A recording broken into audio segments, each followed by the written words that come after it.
From the Fur Whaler comes the most perfect and deepest music, the gentlest and sweetest concord, that which pleases the ear and enlivens the mind, which most moves and ignites the soul of those who hear it.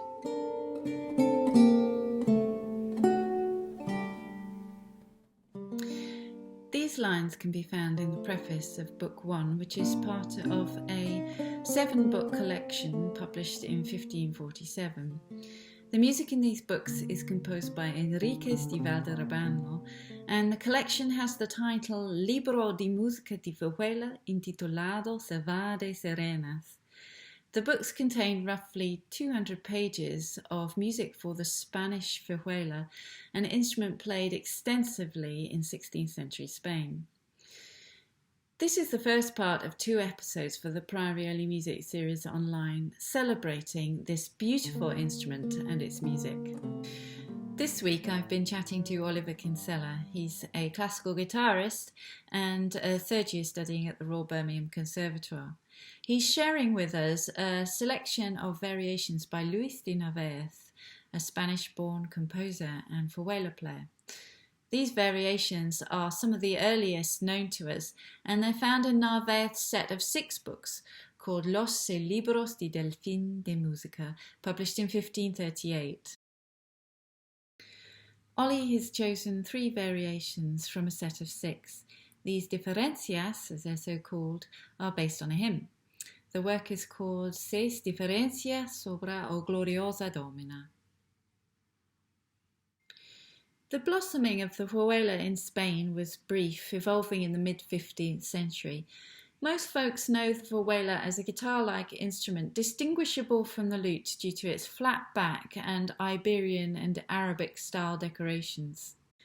A surviving instrument, known as the Guadalupe Fur Whaler, dated round about the mid-1500s, was thought to be made for a guild as a masterpiece or perhaps as a competition. The instrument itself is absolutely stunning in terms of its craftsmanship. From the double sunray back to the 5 rosettes and inlaid squares, to the elaborate marquetry on the bodywork. The fur whaler was in widespread use in the 1500s in Spain, in Portugal and even Italy, but there is very little surviving music for us to go on. There are only 7 printed sources that we know of. It's an instrument that's even rare for professional lute players. By the 1600s, it had pretty much faded away in favour of the cross-string harp and the baroque guitar. When I read that, fur whaler players of the time were steeped in the influence of humanism and religious piety in an essay by the fabulous John Griffiths on performance practice, style and context of the fur whaler, it was a little bit of a light bulb moment.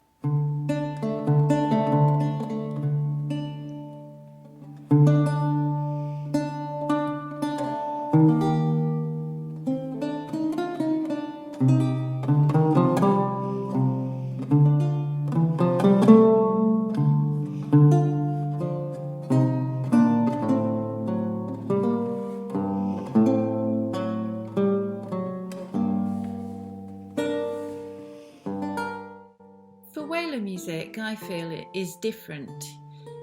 It's still, it's complex, it's surprising, it's improvisatory with reference to the oral tradition of the Moors. For me, it's music that draws you in as a listener.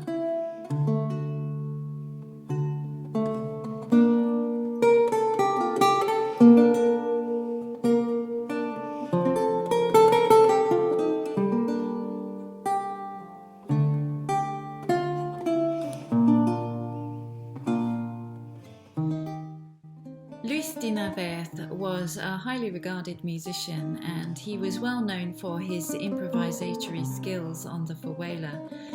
A contemporary of Narvaez called Luis Dissipator, who was born in 1526, who worked in the service of Empress Isabella, the wife of King Charles V, wrote of Narvaez's improvisatory skills. It seemed amazing to those who did not know music, but even more amazing to those who did.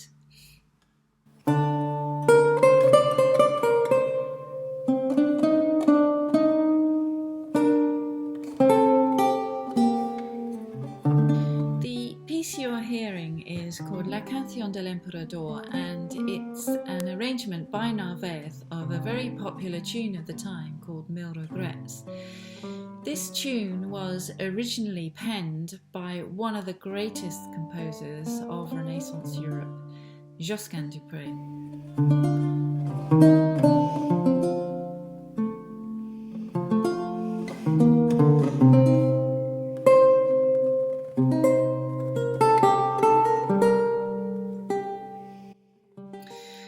I have a little confession to make in that this recording is not played on the Fur Whaler, but on my Renaissance lute, as both instruments share the same tuning system.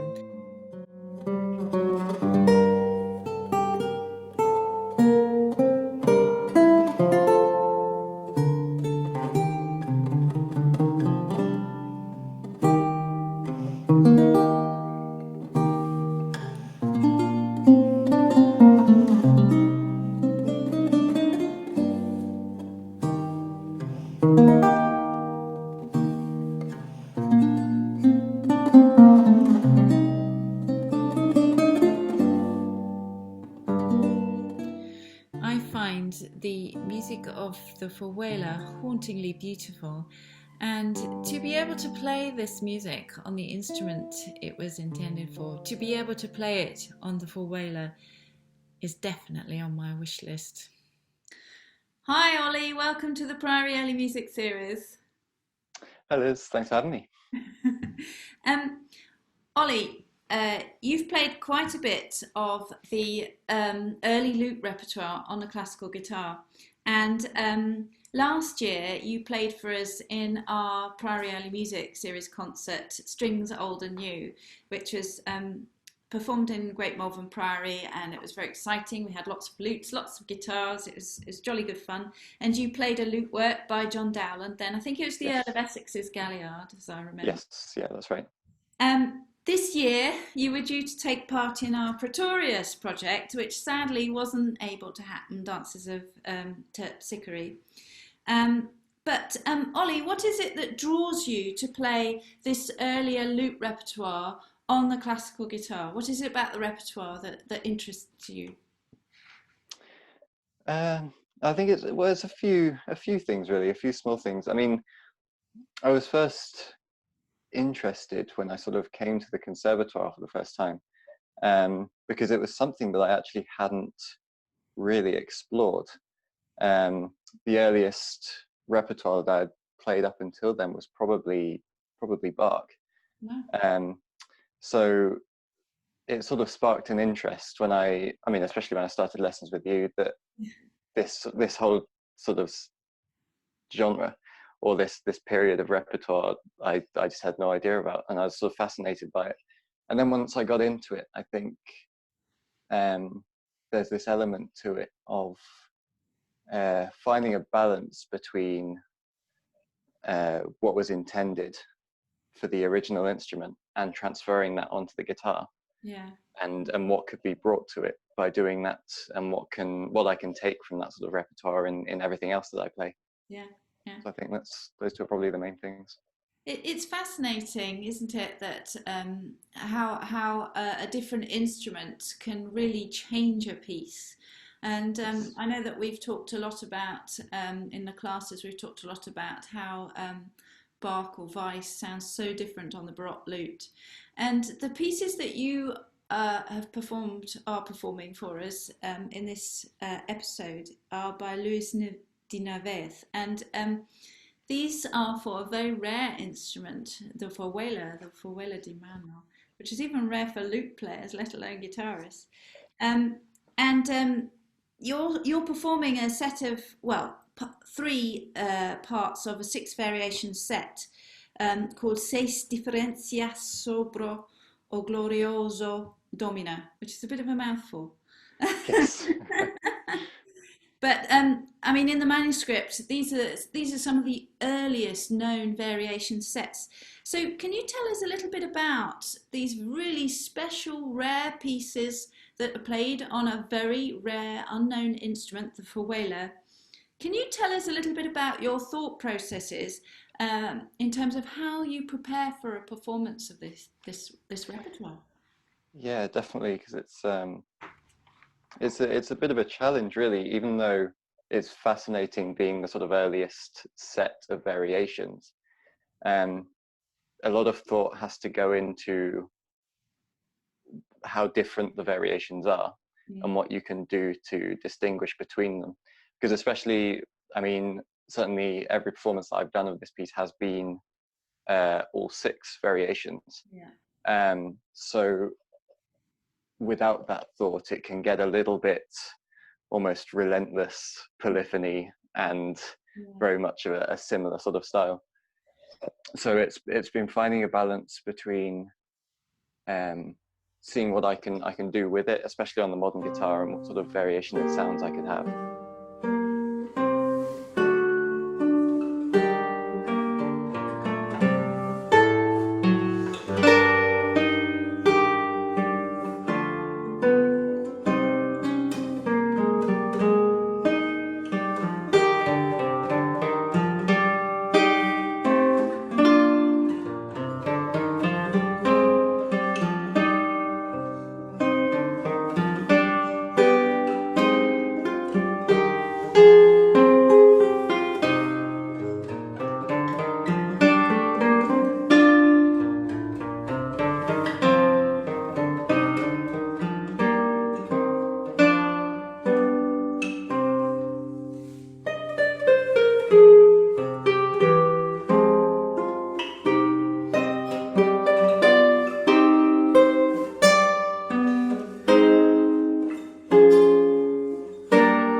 What sort of things what sort of devices do you use, techniques do you use to create that subtlety in those?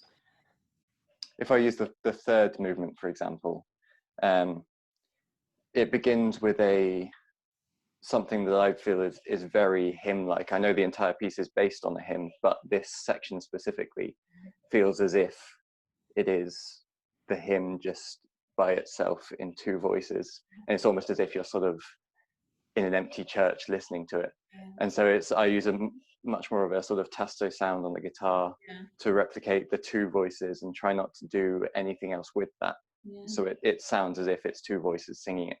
And then it moves very abruptly into a sort of almost a dance-like um, sort of triple section, Yes. which I try to sort of make the most of that sudden movement, because it is a really interesting Yeah. sort of nuance in the piece. Yeah. Nice So I contrast. moved to a sort of staccato sound, a little bit more playful.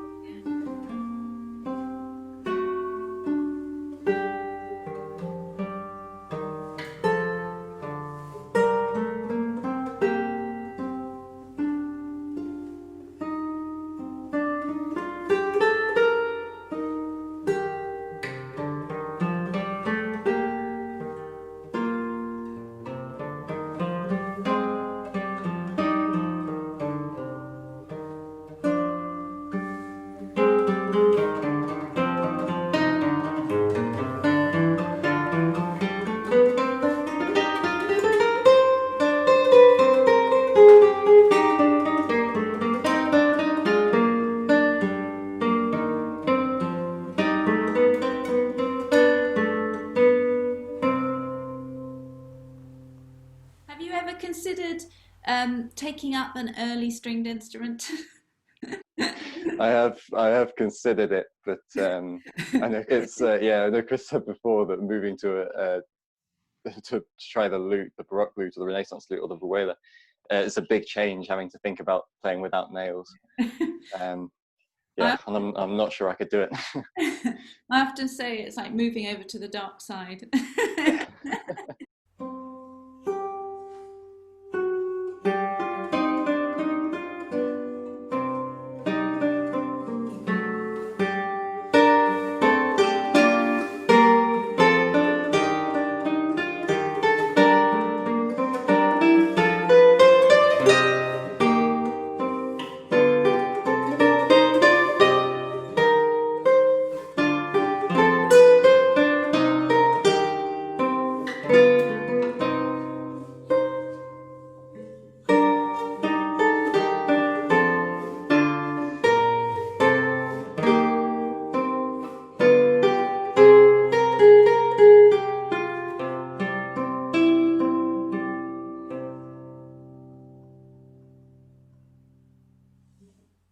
So, Ollie, you're in your third year, moving on to your fourth year, and it's an exciting step as final projects become a big feature.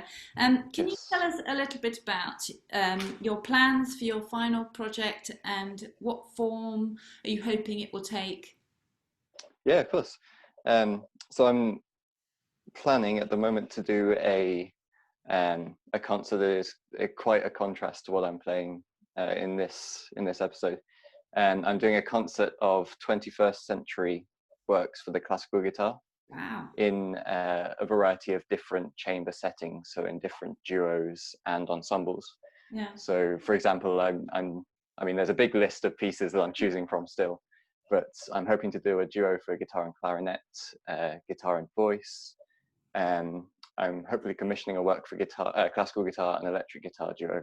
Wow, And fantastic. yeah, I really love it when someone features on the Priory Early Music series online and they have an interest in music that's a real contrast from the repertoire that we sort of focus on in this series.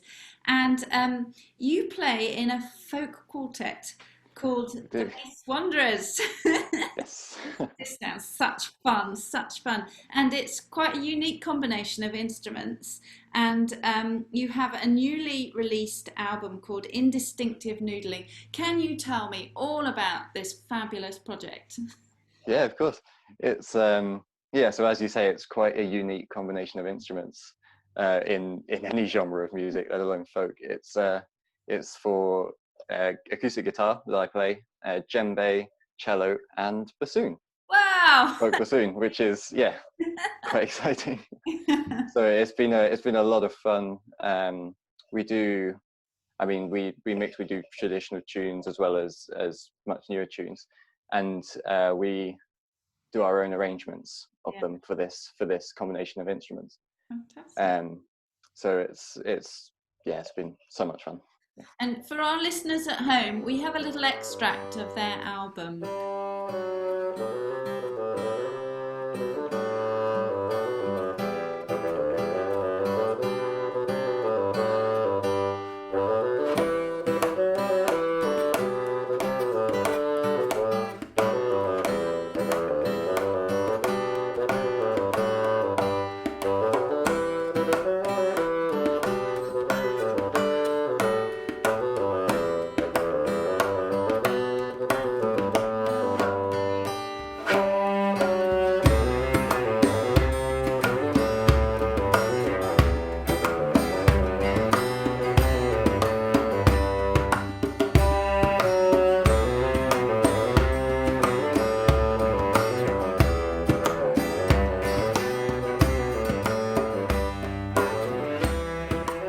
So, Ollie, can you tell our audiences a little bit about where your love of this folk tradition has come from and how has it manifested itself in the conservatoire? Yeah, I have to admit it's been a relatively recent discovery for me, the joy of performing folk music. Because when I first joined the conservatoire, I joined Joe Broughton's Conservatoire Folk Ensemble, Wow. which is a crazy band of um, yeah, of just about any instrument you could Anybody think can of. join it basically Um, and have fun. yes, yeah, exactly. And it's been so much fun. And as a result of that, I've yeah fallen in love with the genre, the music, and the whole vibe of it, really. Yeah. Oh, it's just what it's all about, isn't it? Enjoying music, no matter what it is. It's fantastic. It's fantastic. That's exactly it. Yeah. Ollie, it's been absolutely wonderful talking to you. Thank you so much for performing for us in your beautiful Narvaez variations, and thank you for joining us. Thank you. Next time we'll be continuing with our second part, celebrating the Fur Whaler and its music, and I'll be chatting to Jacob Forfeit, who's a classical guitarist studying in his second year at the Royal Birmingham Conservatoire. He'll be playing for us a well-known fantasia by Alonso Mudara. So until next time.